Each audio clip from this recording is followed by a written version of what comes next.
इस वक्त हम लोग रीवा जिले के हनुमाना तहसील अंतर्गत धान खरीदी केंद्र टटिहरा में खड़े हुए हैं और ये धान खरीदी केंद्र का व्यवस्था है। यहाँ पर पानी भरा हुआ है और यहीं पे बगल में किसानों की धान रखी हुई है।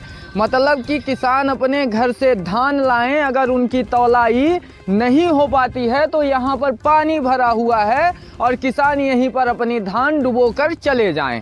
ये है टटिहरा खरीदी केंद्र की व्यवस्था।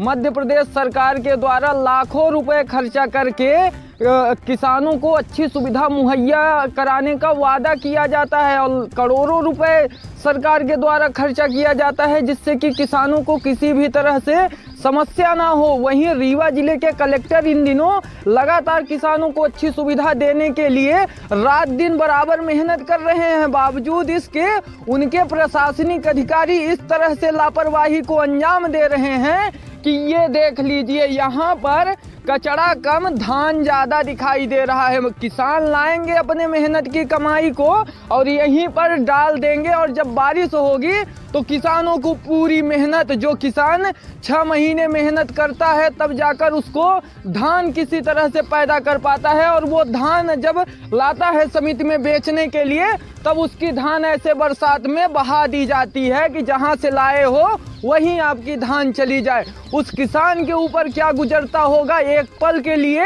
ये भी सोचिएगा। और यहाँ पर कुछ मजदूर हमारे साथ हैं। ये मजदूर लगातार 4 तारीख से काम कर रहे हैं लेकिन अभी तक इनको मजदूरी नहीं मिली है। बेचारे काम करके फंस गए हैं। अगर अब काम बीच में छोड़ते हैं तो मजदूरी 1 रुपए समिति प्रबंधक के द्वारा नहीं दी जाएगी। अगर काम नहीं करते हैं तो भी फंसे हुए हैं।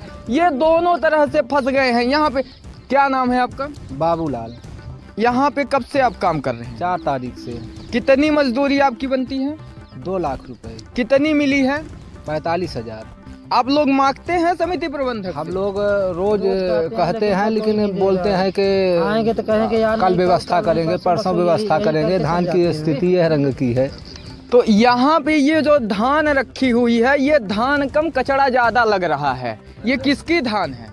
ये किसानों की धान है। ये किसानों की धान है। ये किसकी गलती मानी जा सकती है? ये समिति की कर्मचारियों की गलती मानी जाती है। कर्मचारी तो आप भी हैं। अरे जो समिति प्रबंधक की गलती है। अच्छा, उनके द्वारा क्या किया गया है? कोई व्यवस्था नहीं है यहाँ पे। आप लोग अपनी मजदूरी का पैसा मांगते हैं उनसे? मांगते हैं। क्या बोलते हैं वो? कल देंगे, परसों देंगे, आज काम करो। अभी तक मजदूरी नहीं मिली? अभी तक नहीं मिली। चाहते हैं मजदूरी मिल जाए? काहे नहीं चाहते हैं, पेट कौन नहीं चाहता है ना?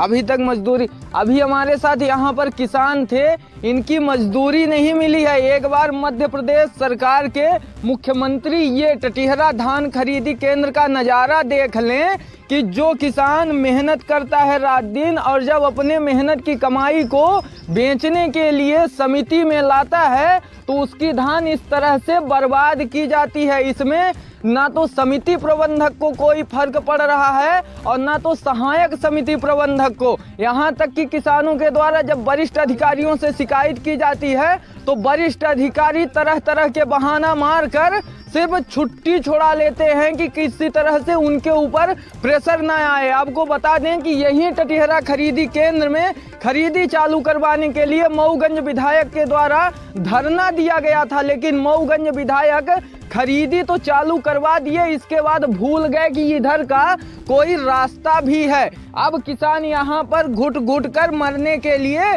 विवश हो रहे हैं, उस पर किसी का ध्यान नहीं जा रहा है। हालांकि अब देखना ये दिलचस्प होगा क्या टटिहरा खरीदी केंद्र की क्या किसानों को उचित व्यवस्था मुहैया हो पाती है या फिर किसान और मजदूर दर दर की ठोकर खाने पर मजबूर होते रहेंगे और वरिष्ठ अधिकारी आराम से अपने अपने कार्यालय में बैठकर तमाशा देखेंगे। ANB न्यूज के साथ संवाददाता विजय त्रिपाठी, रीवा।